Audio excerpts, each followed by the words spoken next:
Introduction. Facebook is a massive traffic monster. As of this writing, it has over 1.3 billion, and that's with a capital B, daily active users. Think about that. Over 1.3 billion people using the same website day after day. On top of this, it continues to grow. Also, when people are on Facebook, they pretty much stay there, and they view page after page of content. In fact, on a month-to-month basis, as of 2017, Facebook has slightly over 2 billion monthly active users. Of all Americans, 79% use Facebook at some level or another. If this wasn't impressive enough, the next platform that gets the highest percentage of American users is Instagram, which is owned by Facebook. Instagram clocks in at 32% of American usage. Among U.S. residents, 53% reportedly use Facebook several times a day. In terms of the world's total population, more than 22% of people on the planet use Facebook with some level of frequency. The point is, Facebook is a massive traffic monster. You really can't afford to miss out on Facebook and its marketing potential. If this wasn't impressive enough, wait, it gets even more mind-blowing. Once people log into Facebook, the system basically keeps tight surveillance on them. And the crazy thing is that this is all done with their permission. When you sign up for Facebook, there is a user license agreement that you must consent to. Unless you read the fine print, you wouldn't become fully aware that once you sign in, every like, comment, share, as well as pages that you liked and even ads that you clicked will be monitored by Facebook. It's as if by watching your behavior, Facebook can make educated guesses as to what your interests are and can then show you advertising that fits those interests. Sounds pretty fair, right? Well, this extends across the board. That's right. Every group you join, as well as interactions on Messenger, are monitored, tracked, and targeted by Facebook. This is not lightweight targeting, mind you. When it comes to fine laser targeting of demographic groups based on individual user behavior, nothing even comes close to Facebook. As awesome as these traffic statistics, advertising technologies, and promotion potential may be, I've got some bad news to report. Too many businesses still fail to fully leverage Facebook. This training teaches you the best ways to promote on Facebook. It also gives you step-by-step instructions so you can engage in Facebook marketing with a higher than average chance of success. 10 common Facebook marketing mistakes. There are very common marketing mistakes that even promotion veterans commit on Facebook. It seems like even the very best of us are not immune to these common mistakes. It's a good idea if you want to save a lot of time, effort, and money at this point to become aware of these mistakes. This will decrease the likelihood that you will probably commit these same errors. Starting off paid campaigns with a bang. Do not start off your paid campaigns with a bang. Start with a free campaign first. Build your audience organically. Get some consumer intelligence. Then you should have the information you need to put together an experimental paid marketing campaign. Start low and slow. The worst thing you can do is to jump in with a massive budget and absolutely no clue. Starting a paid campaign with an immature page. If your page is very new or there's really not that much engagement yet, you might want to hold off on a paid campaign. You simply don't have enough target audience profiling information to base a successful paid campaign on. Using mass content posters with discovery tools. Many marketers use some sort of one-size-fits-all mass promotions tool for Facebook. They would discover all sorts of Facebook groups and pages, and then they would use this tool to spam those areas. Don't do that. You're not doing your brand any favors when you do that. All you're really doing is you're spamming. It's only a matter of time until you get banned. Promoting direct affiliate links or direct sales page links. There's an old saying, you can lead a horse to water, but you can't make it drink. By the same token, you can get a lot of people on Facebook to click on your links, but don't expect them to convert once they go to that affiliate sales page or your own direct sales page. Why won't people buy? After all, they did click on your ad, right? Answer: they haven't been properly qualified. In many cases, they click out of curiosity. Maybe they clicked by mistake. Whatever the case, you still did not get a sale. Posting direct links is not the way to go. You have to build confidence. You have to build trust first. Pulling random content and curating them based solely on keywords. You can't be lazy and just set Facebook publication tools up to just pull any and all content from Facebook that has something to do with your keywords and then just blast them out. You're just spamming when you do that. You have to be very deliberate and careful regarding the kind of content, whether curated or not, that you will associate with your brand. Rotating and republishing the same content over and over again. Have you ever gone to a Facebook page and it seems like all the content got reposted over and over again within the same day? The idea behind this practice is that the more Facebook audience members see the content, the more likely they will click through. It looks like you're just spamming your page fans over and over again. Don't be surprised if they unlike your page. Wholesale optimization of ads. Another common rookie mistake on Facebook involves paid ads. If you notice that one of your ads is simply not performing, it's very tempting to just come up with a brand new ad by completely replacing the ad with something that looks totally different. When you do this, you really don't know which part of the new ad is succeeding or failing. You're basically taking shots in the dark. If your ad's performance improves, you don't know what caused the improvement.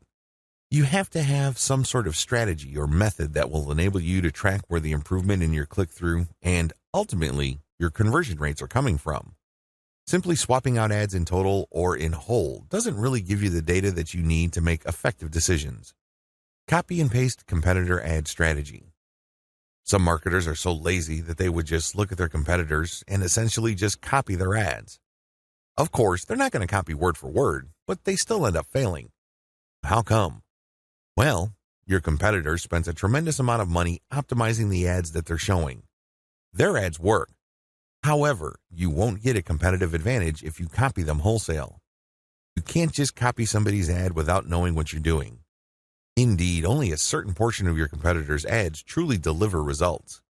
If you don't know what you're doing, you don't know what portion that is, so you're basically taking a wild stab at your ad's design.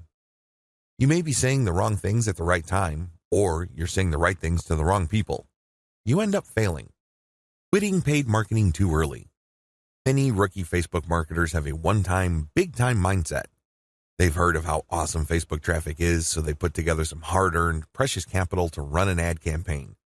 If the campaign doesn't work out according to their expectations, they're too quick to pull the plug and quit FB ads altogether. Just because things aren't working out, it doesn't mean that you have to pull the plug on the whole thing. You can stop certain campaigns and start new ones and operate with the same budget. You can make modifications of your existing campaigns. Failing like a huge train wreck. Have you ever seen a slow-motion train wreck? It's quite sad because it's all too predictable, but you can't turn your head and look the other way. You want to know what's coming next. You know, at the back of your head, what exactly is going to happen, but it's so slow, so massive, that you just can't help but look. Your Facebook marketing campaign can proceed the same way. You know that the campaign is failing, but you can't quite put your finger on the cause. So you just go through the motions like a deer with its eyes caught in the headlights. Why not choose to learn how to fail quickly?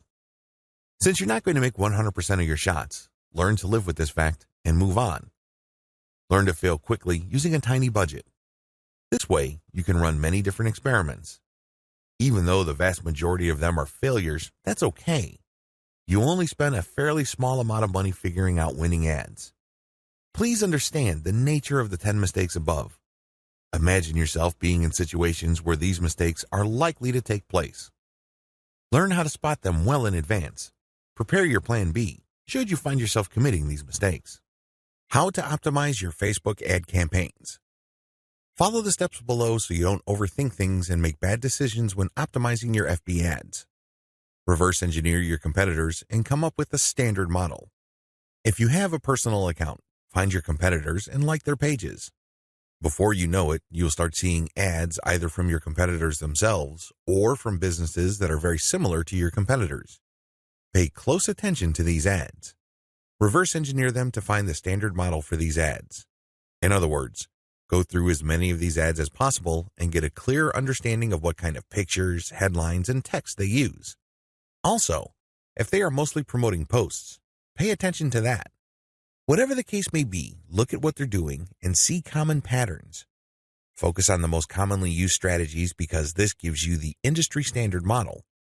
Don't get sidetracked by ads that seem so different, so new or so innovative because if they are so different from the industry standard model, they're outliers.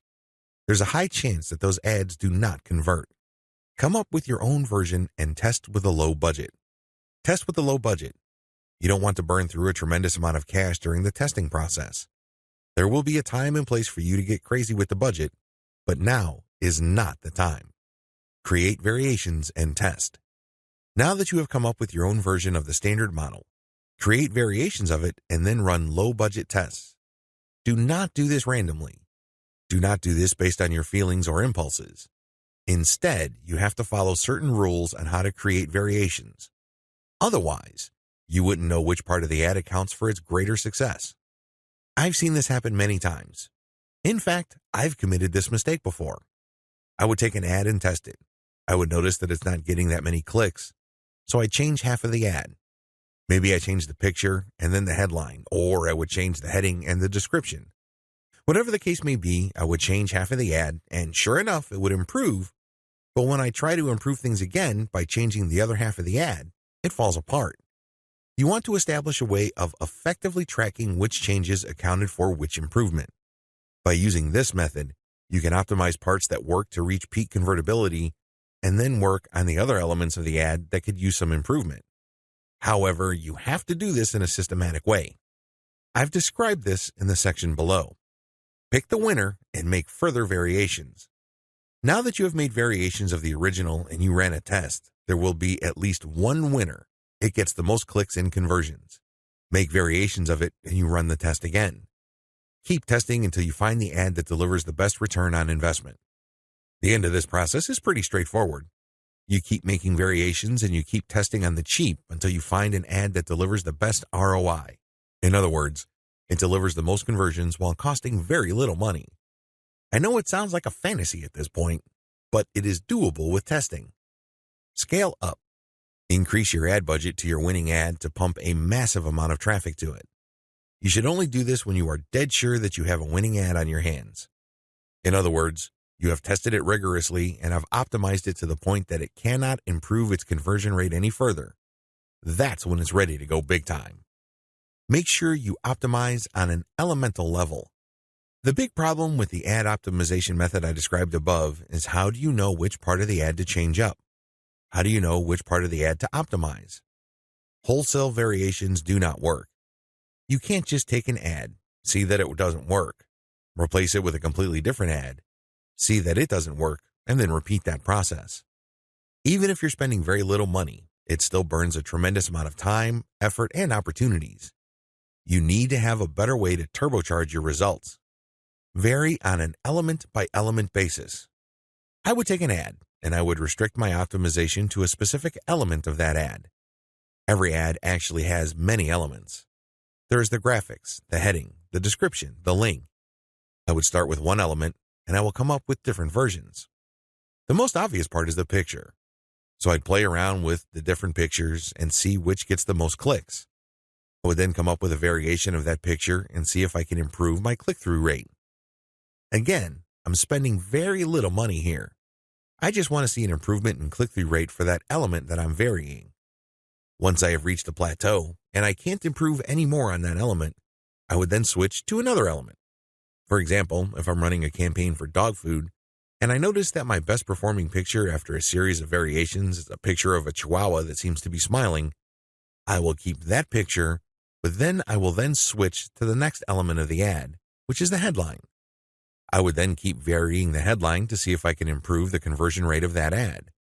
Once I've reached the ceiling or a plateau for improvements in conversions due to headline changes, I then move to the description. Do you see how this works? You know that you have to vary an element if you keep picking the winning variation. You do this with small tests until the whole ad is optimized. After all elements have been optimized, scale up your ad buy. Once I've gotten an ad that converts much better than its original form, and I've gone through all the elements, now is the time to scale up. This is where I pour quite a large amount of cash into my Facebook ad campaign to boost traffic. The 8 most effective ways to market on Facebook. Let's get one thing clear. There are so many ways to market on Facebook. In fact, the only limit to how you can get people to go to your website or learn about your brand or cause is limited by your imagination. As long as you can post a link to an outside site doing something on FB, that activity is a potential traffic generator. Still, Regardless of the huge amount of possibilities there are to market on Facebook, 8 stand out in terms of efficiency, effectiveness, and return on investment. This is just a broad overview of what I will describe fully in this training. Facebook page marketing, Facebook group marketing, influencer page outreach, paid page boost campaigns, paid traffic campaign, paid lead generation campaign, Facebook pixel retargeting campaign, how to optimize your Facebook ad campaigns. This is a nice mix of both free and paid promotion methods on Facebook. Facebook page marketing. One of the most obvious ways to market on Facebook is to set up a fan page for your business, your brand, or your cause. Facebook actively promotes this feature of its website. What it doesn't tell you is the fact that Facebook has been actively modifying its algorithm to the point that you're going to have very popular content for you to reach most of the people who have expressed interest in whatever it is you're promoting. Put simply, not all the people who liked your page will get to see your updates. In fact, in most cases, only a small fraction of those people will get to see your updates. Sadly, Facebook is actively working to limit the free traffic exposure you would get until you can prove to it that your content is really popular with your page's fans. Here are the steps you should follow to market on Facebook. Step number 1, find your competitors on Facebook. The first thing that you need to do is to avoid reinventing the wheel. You need to avoid trying to figure things out on a completely hit or miss basis. Instead, reverse engineer your competitors. Let them do your homework for you. How? Well, find them on Facebook and learn from what they are doing. Step number 2, get the industry standard look and come up with your own take. Every niche has an industry standard in terms of social media profile, brand appearance, and content strategy. The sooner you understand this, the sooner you will be poised to achieve social media marketing success on Facebook. The longer it takes you to learn this, the longer you will struggle. Understand that your niche audience has become familiar with how certain brands or websites are positioned on social media. If they can't make heads or tails of your social media brand, they probably would not like your page. It may seem weird to them because it seems so far off from the industry standard. Your job at this step is to figure out the industry standard look, content strategy, and other elements and come up with your own take. Step number 3, reverse engineer your competitors' content strategy and curate. Lots of business owners would post hot content on their social media accounts as well as their blogs. Sadly, 9 times out of 10 that content goes nowhere. People don't click on it, share it, comment, or otherwise engage. What these publishers are doing is basically gambling their content would resonate with their audience. Don't do that. Instead, pay attention to what your competitors are doing and look for patterns. If you notice that your competitors keep sharing content regarding the same type of theme or topic, they may be onto something. They wouldn't waste all this time, effort, and energy talking about the same stuff over and over unless, of course, it connects to their audience at some level or another and produced results. Now, to verify this, look at how many times that piece of content got shared or liked. That should give you some sort of objective proof that this content actually resonates with your target audience members. When you reverse engineer your competitors, you are essentially copying their strategy to reach the same eyeballs that you're trying to reach. This also applies to content curation, where you take content that is published by other people and you promote it on your social media platform. This creates a win-win situation because you're not ripping off this content. You are copying the content's link, including a short commentary, and allowing people to click on the link. This creates a win-win situation. The publishers of this content get traffic. You get to build credibility because you're sharing information that your target audience members would actually be interested in, and this leads to the possibility that they would like your page. Once you have built up enough page likes, you can then start sharing your own content, which leads to direct traffic to your website. Step number 4, pick the best performing or most popular type of content and scale up. Post content for a few weeks. Keep publishing, and then look at the content that gets the most engagement. Which shared materials get the most likes, the most shares, the most comments? At some point, you're going to ignore other types of content and focus on the ones that perform the best. For example, if you have a Facebook page on Chihuahuas and you notice that third-party articles on Chihuahua houses get a lot of shares, likes, and comments, you might want to eliminate most other types of content and focus on Chihuahua houses because those get the most love from your audience. Step number 5, come up with your own version. Come up with your own version of winning content. For example, you know that Chihuahua houses get a lot of love and are very popular on your page. Come up with your own articles about that topic. These articles, of course, drive traffic directly to your blog or your online store. These have to be at the same level of quality as your third-party content, or better. Pay attention to how your curated popular content talks about the topic and adopt the same style but deliver something better. Maybe you should offer longer information, more up-to-date information, or blog posts that have multimedia elements like videos and graphics. Whatever you need to do, come up with content that basically blows away all the other content that you feature on your page. Step number 6, promotions, photo tagging by your users. This is a free promotion technique. Tell your page fans that you're going to give them some sort of digital freebie. Maybe it's a graphic badge. Maybe you're going to mention their name on a post. Maybe you're going to give them a free ebook or some sort of free software. Whatever the case may be, tell the people who like your page to tag their friends on photos that you're going to post. Now, these photos, of course, must draw attention to your brand, your website, or your Facebook page. You're not just having them tag a photo. This photo has to say something. It should be promotional in nature.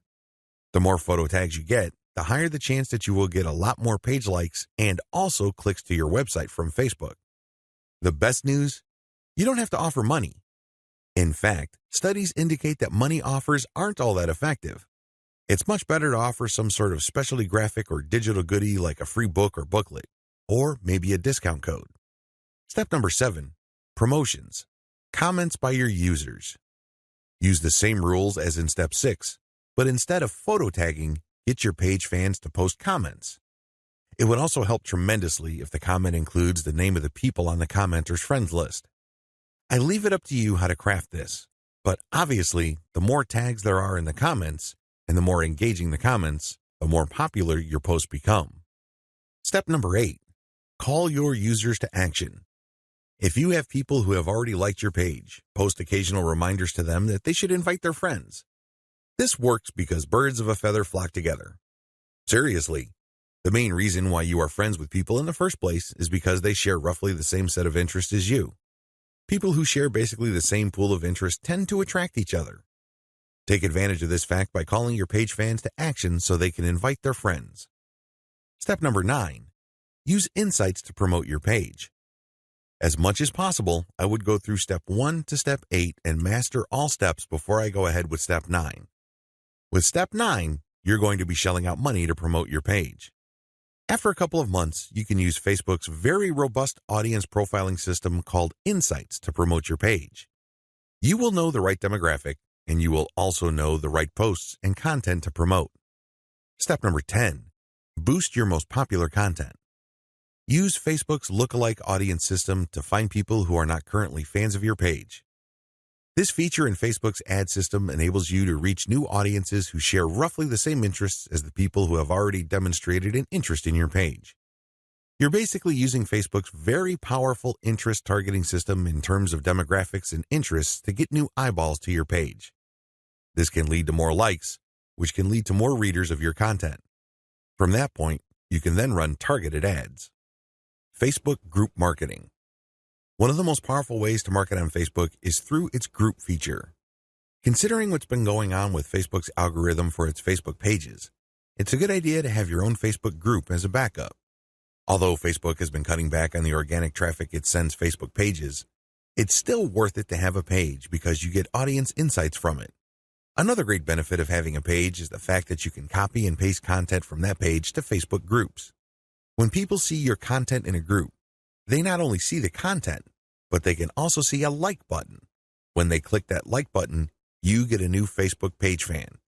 The key benefit of having a Facebook group lies in visibility. Facebook has made it clear that they are tweaking their Facebook page to reward actual engagement. Apparently, Facebook groups are not as suppressed as Facebook pages. In terms of visibility, you stand to reach more of your group members than with the page.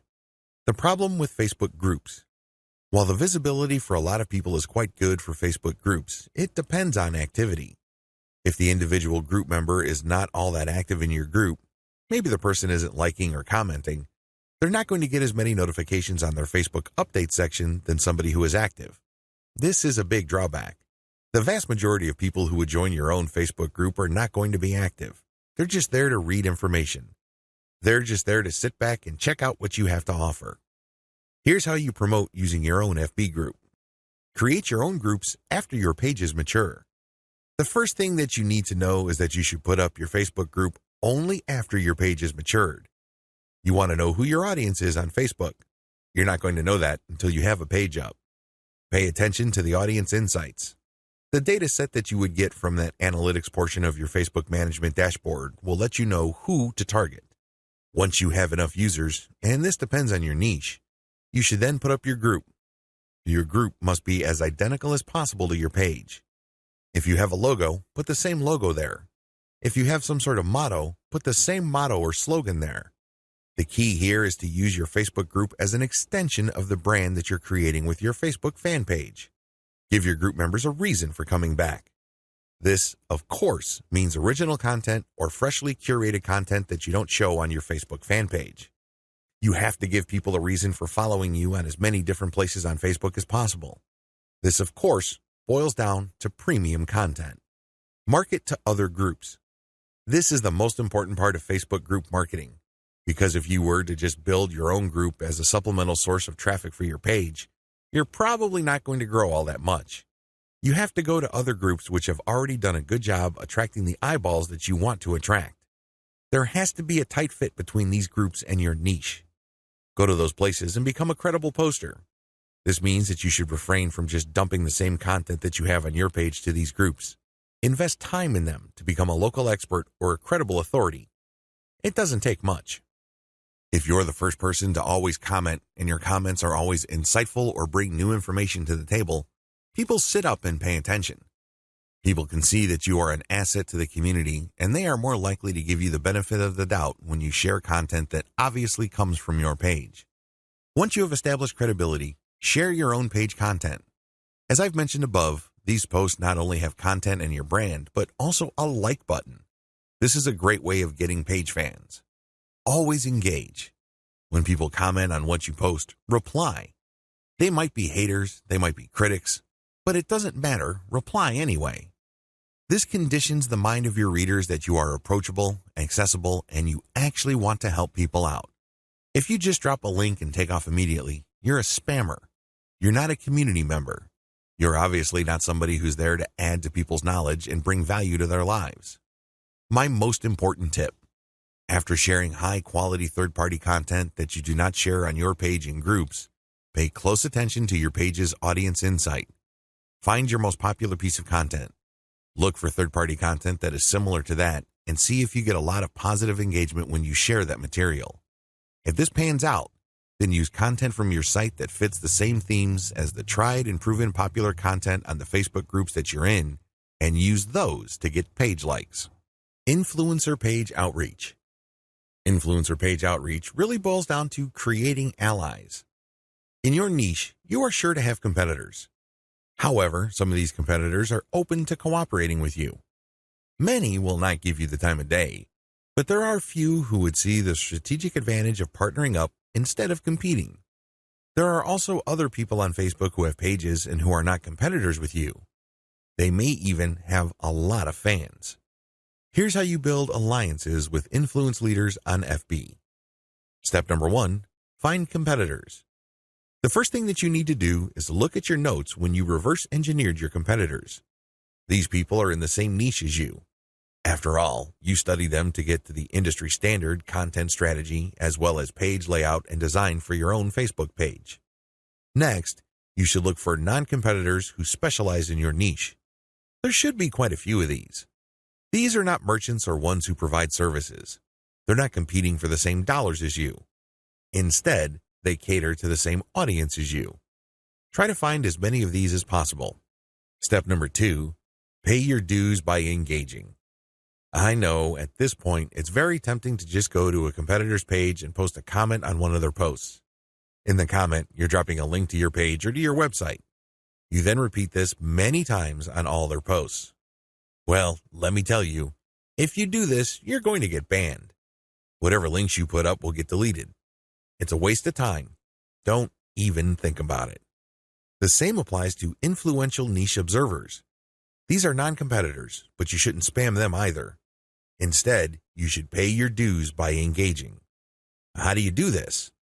First, you need to share high-quality content. It doesn't matter who wrote the content. It doesn't matter where that content goes to or links to. What's important is that it provides maximum value to anybody reading that content. It has to be on point. It has to deal with a specific theme or topic that you know that your target audience members are interested in. Next, you need to engage with people in terms of answering their questions. Try to be a facilitator. Try to be a mediator. Try to be the go-to source of information for your niche. If people are looking for statistics, go on Google and find them the statistics they're looking for. If they're looking for a video, go to YouTube and search for the content that they're looking for. The more you do this, the more people will pay attention to you because, let's face it, in any kind of online group communication platform, only a very few people actually produce high-quality content. You can count them on one hand most of the time. Everybody else is basically a leech. They take and take information, but they only give from time to time, if at all. Be that expert. Be that go-to resource. Another way you can engage is by asking questions. Now, these questions should not be very basic or dumb questions. Instead, they should be deep, insightful questions. You can also ask questions that try to tie many issues together. Many people are concerned about many different issues.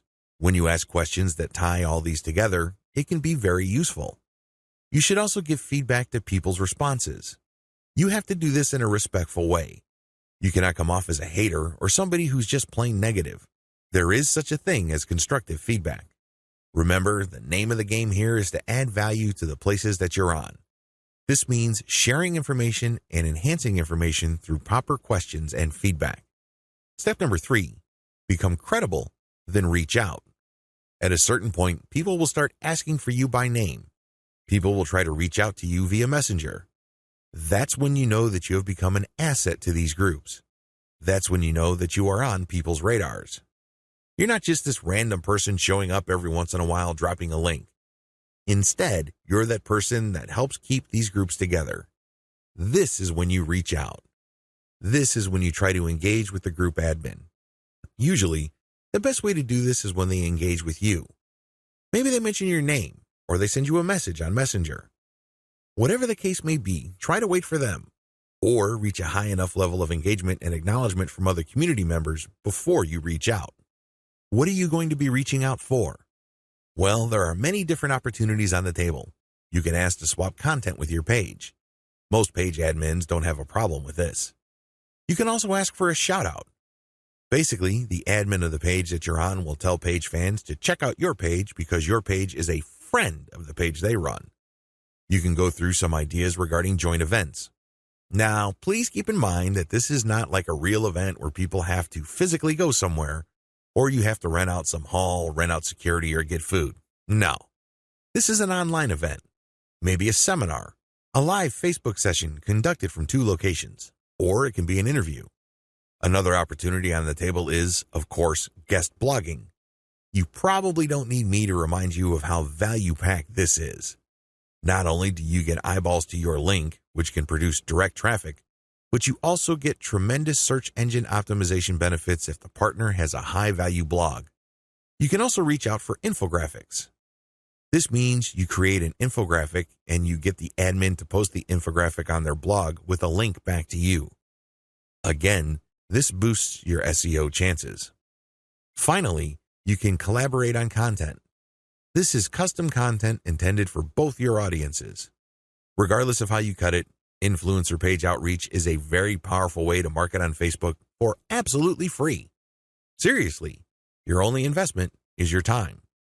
And what makes it so awesome is the fact that you are leveraging the hard-won credibility and authority of your partner. They've been there before. They put in the work and the time to develop a rapport and a solid brand with the people that follow them. When they give you a shout-out or they feature your content, or they co-host an event with you, they lend you some of their fame, which makes you credible. You're no longer some random stranger who came out of nowhere. Instead, people get this idea in their minds that if somebody they respect and admire recommends a new person, then I'll give that new person a shot. Maybe that new person is worthy of my admiration and respect. Building alliances with influential niche players is definitely worth doing, but please keep in mind that it does take time.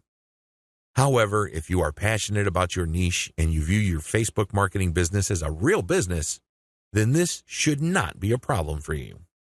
Paid Page Boost Campaign. Another way you can get a lot of traffic from Facebook is by using a paid page boost. Basically, you are paying for the promotion of your page. This is different from a page post boost. You're not promoting the content of your page, you're promoting the page itself. This is a great way to get page likes and to broaden the statistical demographics of your page. And why is this important? Why is it a big deal that you get a broad statistical demographic snapshot of people truly interested in whatever it is you are promoting?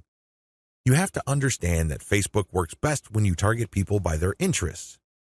This is a bit tricky because if your page is statistically inaccurate as far as your niche is concerned, you probably would have a very faulty set of targeting parameters. You're not quite there when it comes to getting the interest of people you're trying to reach. This is why it's crucial that your page gets a truly honest snapshot of the range of interests as well as demographic information of the people who are actually interested in whatever you are promoting. This is hard to achieve if you are just promoting your page organically. Maybe you're not putting in that much time in getting the word out about your page. Perhaps you are just sharing the word on several groups that may not line up, demographically speaking, with your niche. Whatever the case may be, there might be a blind spot there. This is why I suggest that at least at a minimal level, engage in some sort of paid page boost campaign. Make sure your page is mature enough before you launch a paid page boost campaign. Make sure that your page has been around for a long enough time for it to build up enough user insight, as well as engagement levels for you to accurately target the demographic you should begin with. This is important. If you're able to pull this off, then your demographics will help you run more successful campaigns involving your content or your direct traffic campaigns.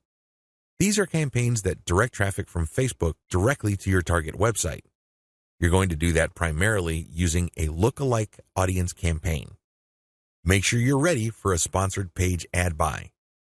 When you're buying a sponsored page ad campaign, make sure your page looks good. Make sure you're sending the right signals both in terms of graphics and text. You don't want to waste your money, so make sure that at least everything looks like it's ready to go. There has to be enough solid content on your page. This increases the likelihood that you will get a decent amount of page likes. Where does all this lead to? As I have mentioned above, if you get a lot of page likes, you will be able to target your intended audience better. In addition to that, you may be able to increase your reach because the more people that like your page, the bigger your base visibility becomes. If a lot of those people actively engage with your content, that percentage increases, but you're still dealing with the reality that your content will only reach a fairly small percentage of the people who have expressed interest in your content. When you increase the total amount of likes you get, you still have that same small percentage, but the raw numbers are bigger. Believe me, 10% of 100 is definitely going to be smaller than 10% of 100,000. Which position would you rather be in? This is why it's always a good idea to build up your page likes. Hand in hand with this is the fact that you can profile your users better, as I've mentioned above. This higher level of profiling paired with better content management and targeting on your part can lead to more content visibility. How come? Well, your reach can increase because of higher engagement levels. If you pay attention to what kind of content people really like on your page, and you produce more of that content and you fine-tune it so people are more likely to engage with it, this can increase your organic reach. This makes your content more visible. What is engagement? Well, people can share your stuff. They can like, they can react, they can comment. Whatever the case may be, get them to do it. And the best way to do this, of course, is to make sure that the right people are attracted to your page and you put the right content in front of the right eyeballs. Unfortunately, this doesn't happen overnight. It is neither smooth nor easy. It's one of those things that you figure out on your own on a trial and error basis. But you do have powerful tools like Facebook's Audience Insights to see which content is resonating with your audience members. You can't just set this up and forget about it. You have to actively monitor it. You have to look for patterns. But the crucial ingredient to all of this is that your page gets enough likes. That's why you have to promote it at some point. Paid traffic campaigns. For this section, I'm defining paid traffic campaigns in two forms. I can pay to boost the post, or I can pay for direct traffic to my target website. Please note that I have presented this information in that order. Boost posts first, and then pay for direct traffic. There's a reason for this. If you don't master Facebook's traffic to your page posts, then it doesn't make sense to go directly to your target website. You probably are going to spend a tremendous amount of money, time, and effort only to have very little to show for all that. It's better to boost a post in a strategic way so you can understand what kind of content connects with your intended audience. You will then be able to drive traffic to your website. You're actually killing several birds with one stone. By focusing on boosting a post, you can get more page likes, you can get more branding opportunities, and you can also get click-throughs to your target website in the form of a content link. Here's how it works. Post boosts. First, target a lookalike audience based on your user insight demographic. In other words, Facebook is going to show your ad to a fresh set of users who share the same demographic details and interests as your current page fans. People with these similarities are more likely to like your content. You're not going to pay Facebook to show your post to people who have already liked your page. Instead, you are trying to get fresh eyeballs to your page posts. You do run quite a bit of risk. Existing audience post boosts. The next option you have available to you is to boost your post to people who have actually liked your page. These are your actual page fans. They know roughly what you're about. They like your content enough to like your page. They're expecting your content. Unfortunately, like I said earlier, Facebook only shows your content to a small fraction of people who liked your content. Unless your fans select see first when they like your page, Facebook will use its natural algorithm to select the initial group of eyeballs that will show your page content. If enough people engage with your content, then Facebook will show even more of your page fans to your content. However, it's never going to show it to 100% of your fans. That rarely happens. This is why it's a good idea to boost your post to reach more of the people who have liked your page. The upside to this is these are not virgins.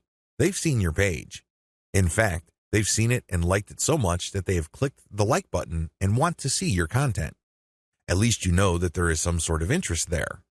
Still, please understand that while there is a certain degree of familiarity there, and this increases the chance that these people will actually engage with your content and possibly click through to your target site, that isn't exactly guaranteed. Existing audience plus their friends. As the old saying goes, birds of a feather flock together. Friends usually have shared interests. In fact, if you think about it hard enough, that's the main reason we became friends in the first place. We have certain interests in common. We have certain things to talk about, and that's why we're friends. Makes a lot of sense, right? Well, you can apply that to Facebook marketing as well, because this can produce a tremendous amount of marketing opportunities. Since your page fans also have friends on Facebook, you can buy a post boost that shows your ad not only to your fans, but to their friends as well. This is my favorite when it comes to post boosts because it is a cheap way of getting clicks to your target site. You reach a much wider audience. Please understand that if your page has a fairly small number of likes, even if you boost post after post, you only have a small base to work with. Now, if you expand that base by including your existing audience plus their friends, you have a lot more people to work with. You are operating with some level of confidence because you know that friends usually have shared interests. This translates to possibly cheap clicks to your target site. The best way to do this is to post a link directly to your content or to your promotional page on your website with some content. This way, when someone clicks through, they go straight to your website. They can read your commentary and some preview text, but the text should call them to action. This is the cleanest way to get direct traffic cheaply using post boosts targeting your existing audience and their friends. Direct traffic to your target site.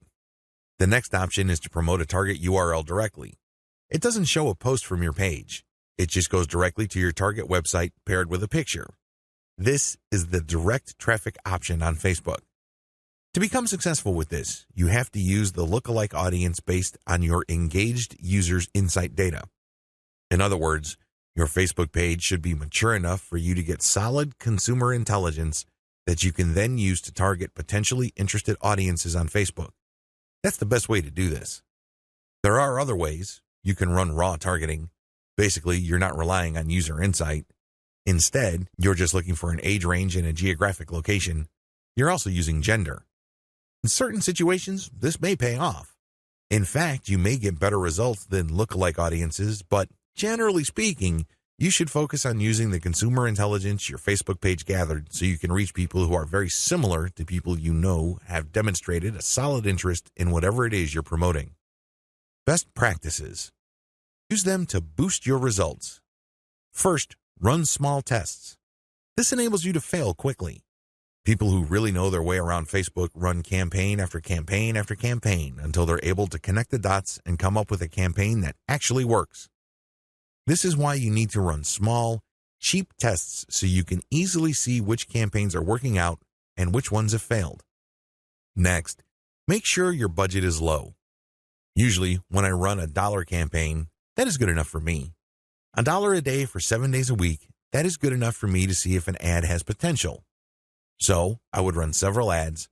We're talking about $70 for 10 ads running at the same time. Third, focus on what works. Let me tell you, when you run many small tests, the winners stand out. Either they get clicks or not. That's the bottom line. However, at this stage, you're not just looking for clicks. You're not just looking for an ad campaign that gets a lot of attention.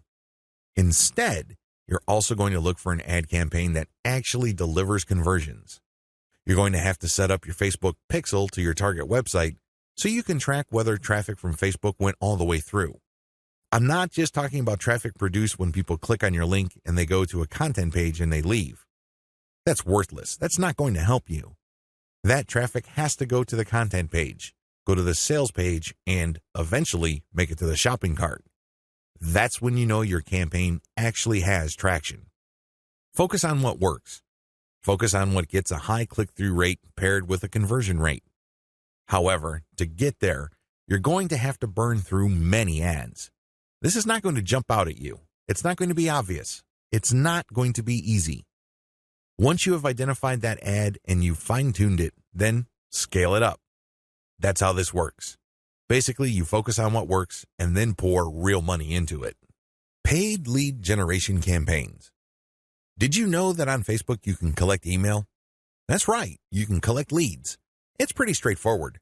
You can run ad campaigns with a lead collection button. It can be find out more, sign up, or other language. Regardless, if you're running this type of campaign, it must be highly targeted. It's really important that your targeting is spot on. I put this part of Facebook ad marketing at this point in the list of marketing methods because this takes quite a bit of work. You should be quite familiar with Facebook before you even try this. You should know your way around Facebook's ad system before you engage in paid lead generation because it can get quite expensive. If your ad doesn't get many clicks or it's super finely targeted, you don't really have that many people to work with, and this can drive up your costs. You have to know how to optimize your ad campaigns on Facebook for this to make sense. You can optimize on many levels. There are 3 levels you can optimize. Level 1, you can tweak the freebie you're giving away. This is the free stuff that you're giving away, so people are motivated to enter their email address into your form. Maybe you're giving away free membership access. Perhaps you're giving away a booklet or a book or a report, a set of templates, a set of graphics, possibly even giving away software or a mobile app. Whatever the case may be, you are giving out freebies, and you need to optimize these.